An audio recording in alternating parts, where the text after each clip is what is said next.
In this morning's Business Insight, Business Courier reporter Chris Wetterick has an interview in the print edition this week with new Cincinnati City Manager Patrick Duhaney.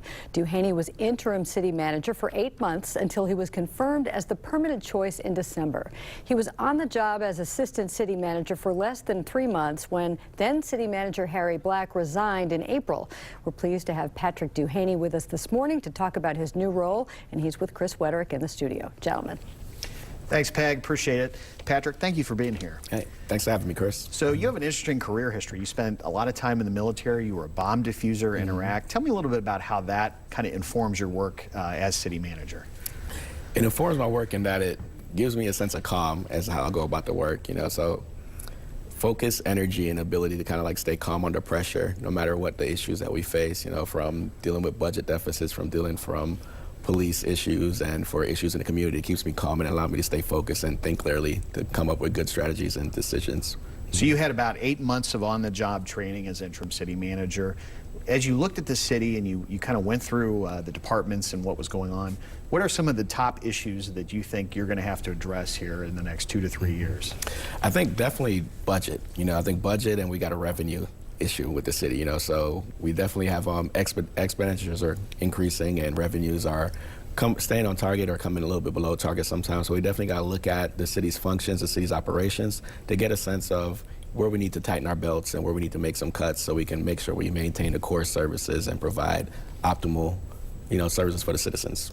Another thing you've worked on is the Emergency Communications Center. How is that going? Like, where does that stand at this point? Yeah, that was one of the issues one of the first things I tackled when I first took over the role, and I'm happy to say that it's night and day from where it first was last year this time.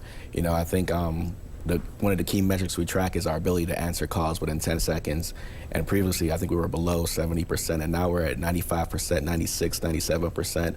So we're definitely answering the calls and making sure we get the right complement of services to the citizens at their greatest time of need. You basically have 10 bosses. You have the mayor and the 9 members of council. They all have strong personalities.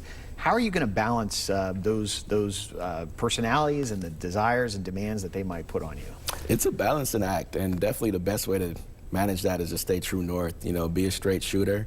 Definitely treat them all with the same kind of dignity and respect that their title holds, but definitely give them all the same information, hold their secrets and their strategies to myself, and work with them to help craft the vision for the city. Tax abatements and incentives, there's an agreement with the school district that expires this year. It's been in place since 1999. Those have played a key role in the city and rebuilding the urban core. I'm curious what your thoughts are on that. What do you think needs to happen going forward with those? It's an interesting debate, especially with the school board and the city council right now. There's a lot of questions as it relates to, does the city provide too many abatements or too many tax incentives? We're going to provide council with all the information they need to make the decision, but we got to get a sense of where we are at the city. Is it really time to say that we need to cut back on abatements in certain key neighborhoods and certain key areas of the city, like the Central Business District and over the Rhine and some other prominent neighborhoods? Well, Patrick, thank you for joining us. Good luck with your job, and we'll talk to you again soon, I hope so. All right, thanks.